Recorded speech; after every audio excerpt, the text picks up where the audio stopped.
आइए सुनते हैं मुंशी प्रेमचंद के लिखे उपन्यास गबन का 13वां भाग। एक महीना गुजर गया। प्रयाग के सबसे अधिक छपने वाले दैनिक पत्र में एक नोटिस निकल रहा है जिसमें रमानाथ के घर लौट आने की प्रेरणा दी गई है और उसका पता लगा लेने वाले आदमी को 500 रुपये इनाम देने का वचन दिया गया है। मगर अभी कहीं से कोई खबर नहीं आई। जल्पा चिंता और दुख से घुलती चली जाती है। उसकी दशा देखकर दयानाथ को भी उस पर दया आने लगी है।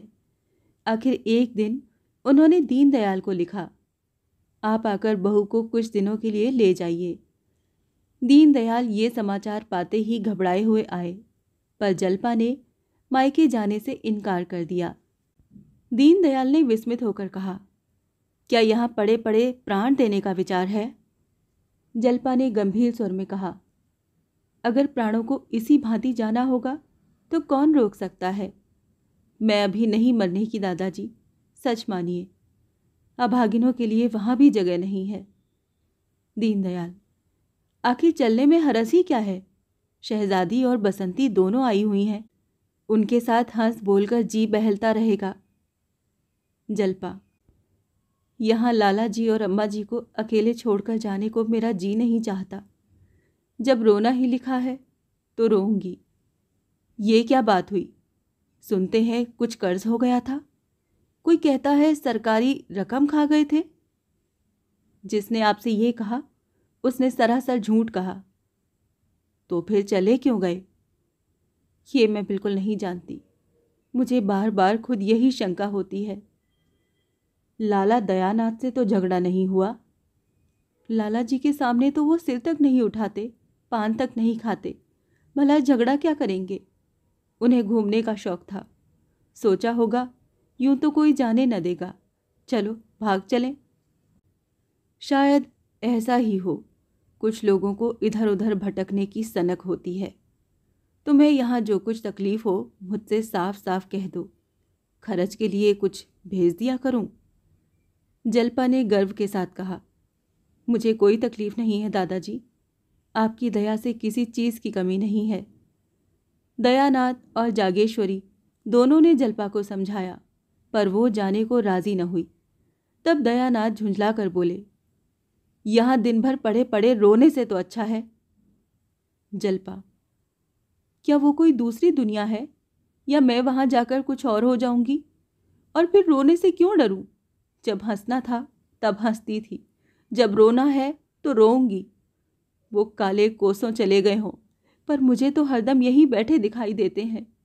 यहाँ वो स्वयं नहीं है, पर घर की एक एक चीज में बसे हुए हैं। यहाँ से जाकर तो मैं निराशा से पागल हो जाऊंगी। दीनदयाल समझ गए कि ये अभिमानिनी अपनी टेक न छोड़ेगी। उठकर बाहर चले गए। संध्या समय चलते वक्त उन्होंने 50 रुपए का एक नोट जल्पा की तरफ बढ़ाकर कहा, इसे रख लो, शायद कोई ज़रूरत पड़े। जल्पा ने सिर हिलाकर कहा, मुझे इसकी बिल्कुल ज़रूरत नहीं है दादाजी।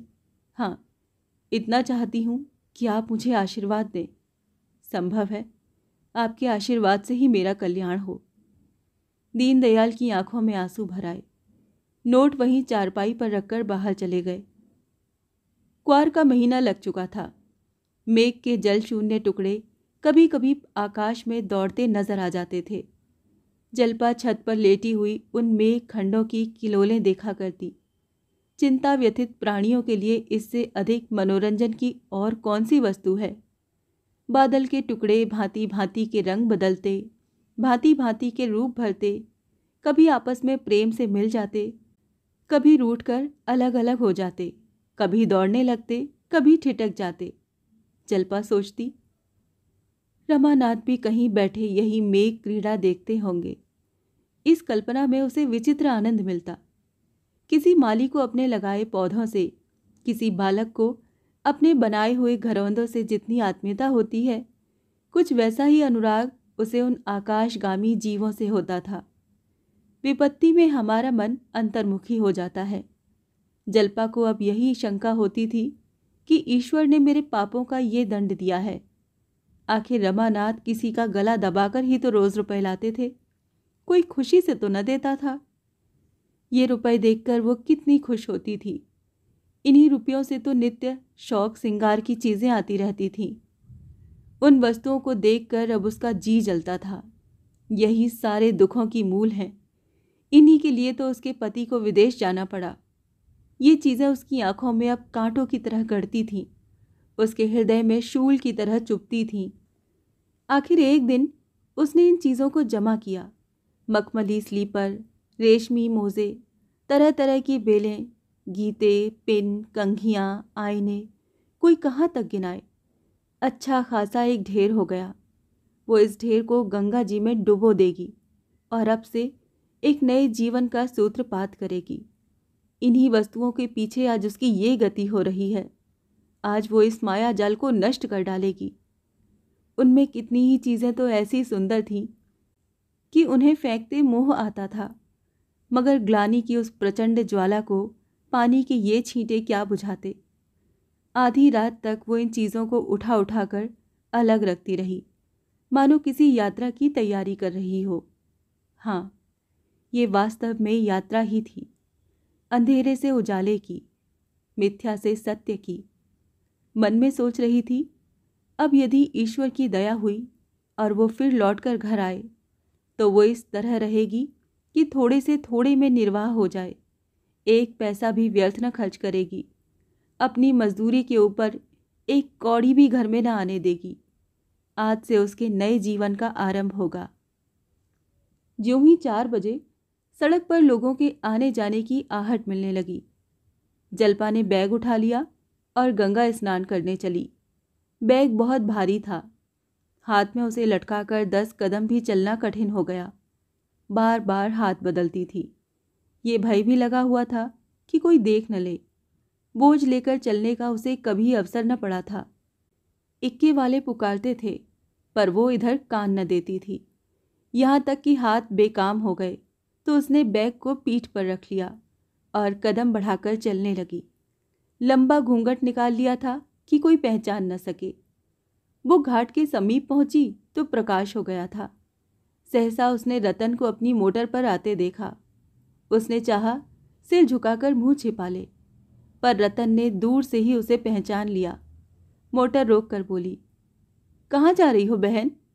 ये पीठ पर बैग कैसा है? जल्पा ने घूंघट हटा लिया और निशंक होकर बोली, गंगा स्नान करने जा रही हूँ।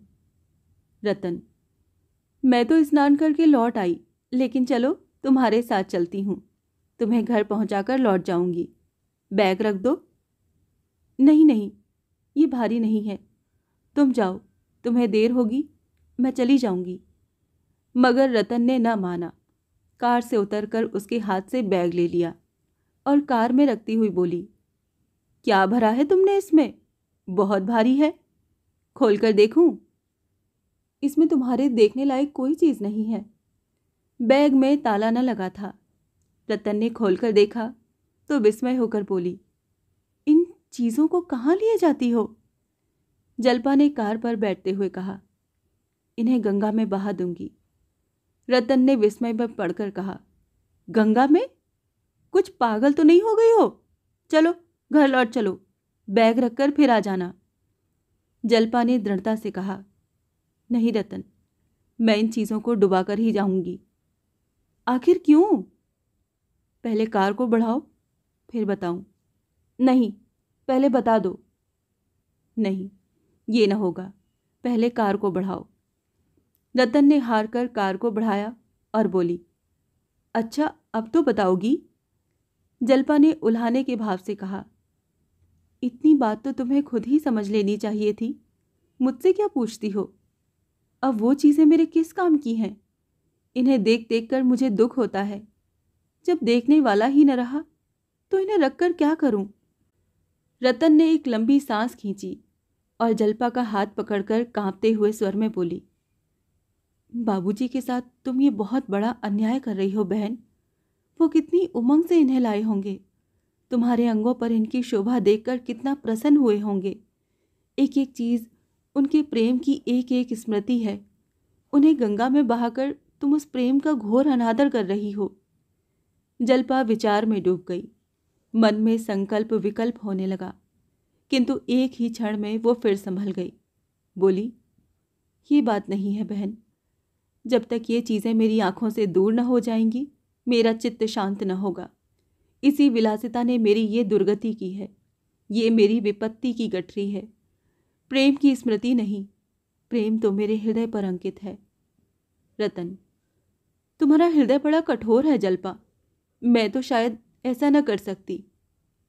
जल्पा, लेकिन मैं तो इन्हें अपनी विपत्ति का मूल समझती हूँ। एक क्षण चुप रहने के बाद वो फिर बोली, उन्होंने मेरे साथ बड़ा अन्याय किया है बहन। जो पुरुष अपनी स्त्री से कोई पर्दा रखता है, मैं समझती हूँ वो उससे प्रेम नहीं करता।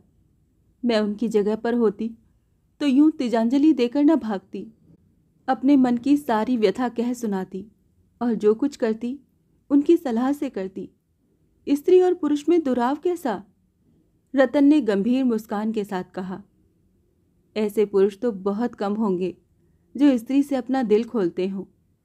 जब तुम स्वयं दिल में चोर रखती हो तो उनसे क्यों आशा रखती हो कि वो तुमसे कोई पर्दा ना रखें? तुम ईमान से कह सकती हो कि तुमने उनसे पर्दा नहीं रखा? जल्पा ने सकुचाते हुए कहा, मैंने अपने मन में चोर नहीं रखा। रतन ने जोर देकर कहा, झूठ बोलती हो, बिल्कुल झूठ। अगर तुमने विश्वास किया होता तो वो भी खुलते। जल्पा इस आक्षेप को अपने सिर से न टाल सकी। उसे आज ज्ञात हुआ कि कपट का आरंभ पहले उसी की ओर से हुआ। गंगा का तट आ पहुंचा। कार रुक गई। जल्पा उतरी और बैग को उठाने लगी, किंतु रतन ने उसका हाथ हटाकर कहा, नहीं, मैं इसे न ले जाने दूंगी। समझ लो कि डूब गए। जल्पा, ऐसे कैसे समझ लूं? रतन, मुझ पर दया करो, बहन के नाते। जल्पा, बहन के नाते तुम्हारे पैर धो सकती हूँ, मगर इन कांटों को हृदय में नहीं रख सकती। रतन ने भौहें सिकोड़ कर कहा, किसी तरह न मानोगी? जल्पा ने स्थिर भाव से कहा, हाँ, किसी तरह नहीं। रतन ने विरक्त होकर मुंह उधर कर लिया। जल्पा ने बैग उठा लिया और तेजी से घाट से उतरकर जल तट तक पहुंच गई। फिर बैग को उठाकर पानी में फेंक दिया। अपनी निर्बलता पर यह विजय पाकर उसका मुख प्रदीप्त हो गया। आज उसे जितना गर्व और आनंद हुआ, उतना इन चीज़ों को पाकर भी न हुआ था। उन असंख्य प्राणियों में जो इस समय स्नान ध्यान कर रहे थे, कदाचित किसी को अपने अंतःकरण में प्रकाश का ऐसा अनुभव न हुआ होगा, मानो प्रभात की सुनहरी ज्योति उसके रोम रोम में व्याप्त हो रही थी। जब वो स्नान करके ऊपर आई तो रतन ने पूछा, डुबा दिया? हाँ। बड़ी निष्ठुर हो। यही निष्ठुरता मन पर विजय पाती है। अगर कुछ दिन पहले निष्ठुर हो जाती तो आज ये दिन क्यों आता? कार चल पड़ी। रमानाथ को कलकत्ता आए 2 महीने के ऊपर हो गए हैं। वो अभी तक देवी दीन के घर पड़ा हुआ है। उसे हमेशा यही धुन सवार रहती है कि रुपए कहाँ से आएं। तरह तरह के मंसूबे बांधता है, भांति भांति की कल्पनाएं करता है, पर घर से बाहर नहीं निकलता। हाँ, जब खूब अंधेरा हो जाता है तो वो एक बार मोहल्ले के वाचनालय में ज़रूर जाता है। अपने नगर और प्रांत के समाचारों के लिए उसका मन सदैव उत्सुक रहता है। उसने वो नोटिस देखी जो दयानाथ ने पत्रों में छपवाई थी, पर उस पर विश्वास न आया। कौन जाने, पुलिस ने उसे गिरफ्तार करने के लिए माया रची हो। रुपए भला किसने चुकाए होंगे? असंभव। एक दिन उसी पत्र में रमानाथ को जल्पा का एक खत छपा मिला। जल्पा ने आग्रह और याचना से भरे हुए शब्दों में उसे घर लौट आने की प्रेरणा की थी। उसने लिखा था, तुम्हारे जिम्मे किसी का कुछ बाकी नहीं है, कोई तुमसे कुछ न कहेगा। रमा का मन चंचल हो उठा, लेकिन तुरंत ही उसे ख्याल आया, ये भी पुलिस की शरारत होगी। जल्पा ने ये पत्र लिखा है, इसका क्या प्रमाण है? अगर ये भी मान लिया जाए कि रुपए घर वालों ने अदा कर दिए होंगे, तो क्या इस दशा में भी वो घर जा सकता है? शहर भर में उसकी बदनामी हो गई होगी, पुलिस में इत्तला की ही जा चुकी होगी। उसने मन में निश्चय किया कि मैं नहीं जाऊंगा। जब तक कम से कम 5,000 रुपये हाथ में न हो जाएंगे, घर जाने का नाम न लूँगा। और रुपए नहीं दिए गए, पुलिस मेरी खोज में है, तो कभी घर न जाऊँगा, कभी नहीं। देवी दीन के घर में 2 कोठरियाँ थीं और सामने एक बरामदा था। बरामदे में दुकान थी।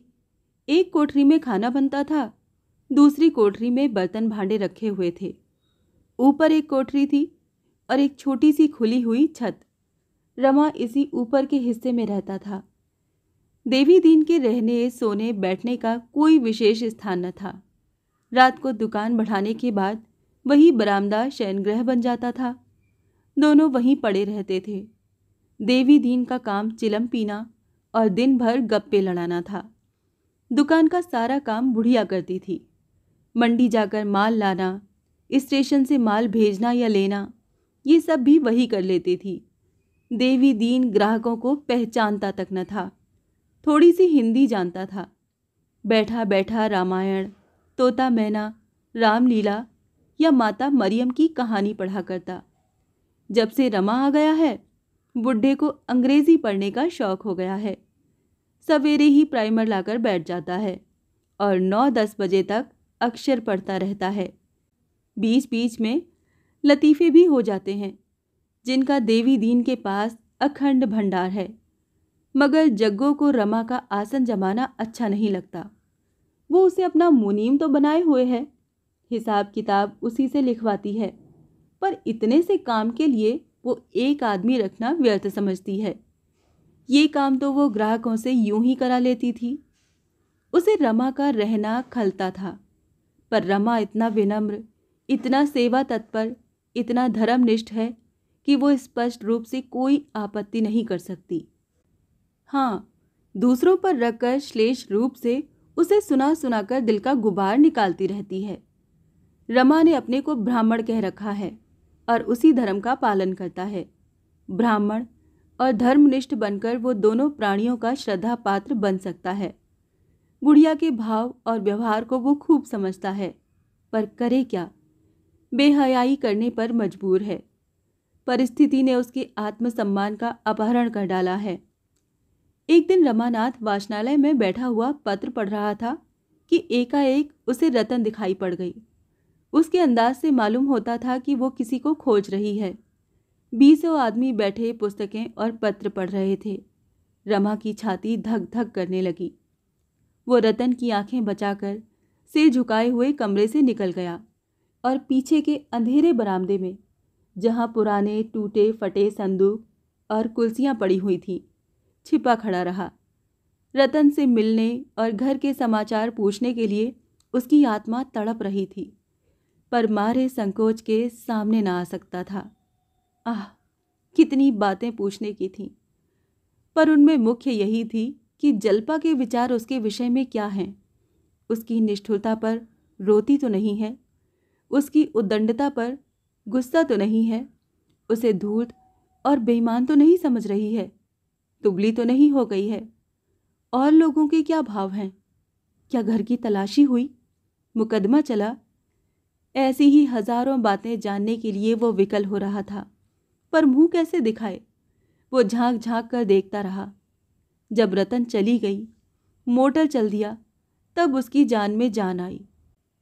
उसी दिन से 1 सप्ताह तक वो वाचनालय न गया, घर से निकला तक नहीं। कभी कभी पड़े पड़े रमा का जी ऐसा घबराता कि पुलिस में जाकर सारी कथा कह सुनाए। जो कुछ होना है हो जाए। 1-2 साल की कैद इस आजीवन कारावास से तो अच्छी ही है।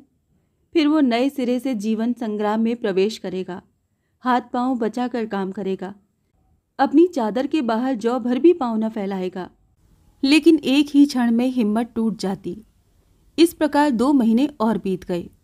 पूस का महीना आया। रमा के पास जाड़ों का कोई कपड़ा न था। घर से तो वो कोई चीज़ लाया ही न था। यहाँ भी कोई चीज़ बनवा न सका था। अब तक तो उसने धोती ओढ़कर किसी तरह रातें काटी, पर पूस के कड़क जाड़े लिहाफ या कंबल के बगैर कैसे कटते? बेचारा रात भर गठरी बना पड़ा रहता। जब बहुत सर्दी लगती तो बिछावन ओढ़ लेता। देवी दीन ने उसे एक पुरानी दरी बिछाने को दे दी थी। उसके घर में शायद यही सबसे अच्छा बिछावन था। इस श्रेणी के लोग चाहे 10,000 के गहने पहन लें, शादी ब्याह में 10,000 खर्च कर दें, पर बिछावन गूदड़ी ही रखेंगे।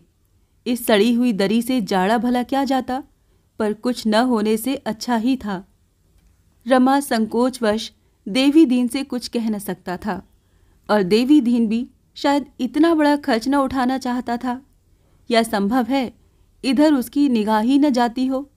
जब दिन ढलने लगता तो रमा रात के कष्ट की कल्पना से भयभीत हो उठता था, मानो काली बला दौड़ती चली आती हो। रात को बार बार खिड़की खोलकर देखता कि सवेरा होने में कितनी कसर है।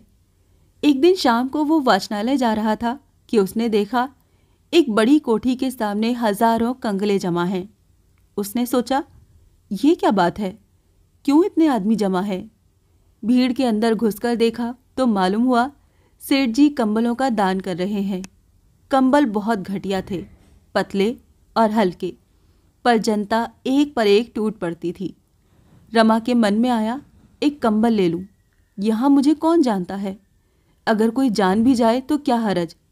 गरीब ब्राह्मण अगर दान का अधिकारी नहीं है तो और कौन है। लेकिन एक ही क्षण में उसका आत्मसम्मान जाग उठा। वो कुछ देर वहां खड़ा ताकता रहा, फिर आगे बढ़ा। उसके माथे पर तिलक देखकर मुनीम जी ने समझ लिया कि ये ब्राह्मण है। इतने सारे कंगलों में ब्राह्मणों की संख्या बहुत कम थी। ब्राह्मणों को दान देने का पुण्य कुछ और ही है। मुनीम मन में प्रसन्न था कि एक ब्राह्मण देवता दिखाई तो दिए। इसीलिए जब उसने रमा को जाते देखा तो बोला, पंडित जी कहाँ चले, कंबल तो लेते जाइए। रमा मारे संकोच के गड़ गया। उसके मुंह से केवल इतना ही निकला, मुझे इच्छा नहीं है। ये कहकर वो फिर बढ़ा। मुनीम जी ने समझा शायद कंबल घटिया देखकर देवता जी चले जा रहे हैं। ऐसे आत्मसम्मान वाले देवता उसे अपने जीवन में शायद कभी मिले ही न थे। दूसरा कोई ब्राह्मण होता तो 2-4 चिकनी चुपड़ी बातें करता और अच्छे कंबल मांगता। ये देवता बिना कुछ कहे निर्व्याज भाव से चले जा रहे हैं तो अवश्य कोई त्यागी जीव हैं। उसने लपक कर रमा का हाथ पकड़ लिया और बोला, अरे आओ तो महाराज, आपके लिए चोखा कंबल रखा है, ये तो कंगलों के लिए है। रमा ने देखा कि बिना मांगे एक चीज़ मिल रही है, ज़बरदस्ती गले लगाई जा रही है, तो वो 2 बार और नहीं नहीं करके मुनीम जी के साथ अंदर चला गया। मुनीम ने उसे कोठी में ले जाकर तख्त पर बैठाया और एक अच्छा सा दबीस कंबल भेंट किया। रमा की संतोष वृत्ति का उस पर इतना प्रभाव पड़ा कि उसने 5 रुपए दक्षिणा भी देना चाहा, किंतु रमा ने उसे लेने से साफ इनकार कर दिया। जन्म जन्मांतर की संचित मर्यादा कंबल लेकर ही आहत हो उठी थी। दक्षिणा के लिए हाथ फैलाना उसके लिए असंभव हो गया। मुनीम ने चकित होकर कहा, आप ये भेंट न स्वीकार करेंगे तो सेठ जी को बड़ा दुख होगा। रमा ने विरक्त होकर कहा, आपके आग्रह से मैंने कंबल ले लिया, पर दक्षिणा नहीं ले सकता। मुझे धन की आवश्यकता नहीं। मैं जिस सज्जन के घर टिका हुआ हूँ वो मुझे भोजन देते हैं, और मुझे लेकर क्या करना है। सेठ जी मानेंगे नहीं। आप मेरी ओर से क्षमा मांग लीजिएगा। आपके त्याग तो धन्य हैं। ऐसे ही ब्राह्मणों से धर्म की मर्यादा बनी हुई है। कुछ देर बैठिए तो सेठ जी आते होंगे, आपके दर्शन पाकर बहुत प्रसन्न होंगे। ब्राह्मणों के परम भक्त हैं और त्रिकाल संध्या वंदन करते हैं। महाराज 3 बजे रात को गंगा तट पर पहुंच जाते हैं और वहां से आकर पूजा पर बैठ जाते हैं। 10 बजे भागवत का पारायण करते हैं, भोजन पाते हैं, तब कोठी में आते हैं। 3-4 बजे फिर संध्या करने चले जाते हैं। 8 बजे थोड़ी देर के लिए फिर आते हैं। 9 बजे ठाकुर द्वारे में कीर्तन सुनते हैं और फिर संध्या करके भोजन पाते हैं। थोड़ी देर में आते ही होंगे। आप कुछ देर तो बैठें तो बड़ा अच्छा हो। आपका स्थान कहाँ है? रमा ने प्रयाग न बताकर काशी बतलाया। इस पर मुनीम जी का आग्रह और बढ़ा, पर रमा को यह शंका हो रही थी कि कहीं सेठ जी ने कोई धार्मिक प्रसंग छेड़ दिया तो सारी कलई खुल जाएगी। किसी दूसरे दिन आने का वचन देकर उसने पिंड छुड़ाया। 9 बजे वो वाचनालय से लौटा तो डर रहा था कि कहीं देवी दीन ने कंबल देखकर पूछा, कहाँ से लाए? तो क्या जवाब दूंगा? कोई बहाना कर दूंगा, कह दूंगा एक पहचान की दुकान से उधार लाया हूं। देवी दीन ने कंबल देखते ही पूछा, सेठ करोड़ी मल के यहां पहुंच गए थे क्या महाराज? रमा ने पूछा, कौन सेठ करोड़ी मल? अरे वही जिसकी वो बड़ी लाल कोठी है। रमा कोई बहाना न कर सका, बोला, हाँ, मुनीम जी ने पिंड ही न छोड़ा, बड़ा धर्मात्मा जीव है। देवी दीन ने मुस्कुरा कर कहा, बड़ा धर्मात्मा, उसी के थापे तो ये धरती थमी है, नहीं तो अब तक तो मिट गई होती। रमानाथ, काम तो धर्मात्माओं के ही करता है, मन का हाल ईश्वर जाने। जो सारे दिन पूजा पाठ और दान व्रत में लगा रहे, उसे धर्मात्मा नहीं तो और क्या कहा जाए? उसे पापी कहना चाहिए, महापापी। दया तो उसके पास से होकर भी नहीं निकली। उसकी जूठ की बिल है। मजूरों के साथ जितनी निर्दयता इसकी मिल में होती है, और कहीं नहीं होती। आदमियों को हंटरों से पिटवाता है, हंटरों से। चर्बी मिला मिलाकर घी बेचकर इसने लाखों कमा लिए। कोई नौकर 1 मिनट की भी देर करे तो तुरंत तलब काट लेता है। अगर साल में 2-4 हजार दान न कर दे तो पाप का धन पचे कैसे? धर्म कर्म वाले ब्राह्मण तो उसके द्वार पर झांकते भी नहीं। तुम्हारे सिवाय वहां कोई पंडित था? रमा ने सिर हिलाया, कोई जाता ही नहीं। हाँ, लोभी लंपट पहुंच जाते हैं। जितने पुजारी देखे, सबको पत्थर ही पाया। पत्थर पूछते पूछते इनके दिल भी पत्थर हो जाते हैं। इसके 3 तो बड़े बड़े धर्मशाले हैं। मुदा है पाखंडी। आदमी चाहे और कुछ न करे, मन में दया बनाए रखे, यही 100 धर्म का एक धर्म है। दिन की रखी हुई रोटियां खाकर जब रमा कंबल ओढ़कर लेटा तो उसे बड़ी ग्लानि होने लगी। रिश्वत में उसने हजारों रुपए मारे थे, पर कभी एक क्षण के लिए भी उसे ग्लानि न आई थी। रिश्वत बुद्धि से, कौशल से, पुरुषार्थ से मिलती है। दान पौरुषहीन, कर्महीन या पाखंडियों का आधार है। वो सोच रहा था, मैं अब इतना दीन हूं कि भोजन और वस्त्र के लिए मुझे दान लेना पड़ता है। वो देवी दीन के घर 2 महीने से पड़ा हुआ था, पर देवी दीन उसे भिक्षुक नहीं, मेहमान समझता था। उसके मन में कभी दान का भाव आया ही न था।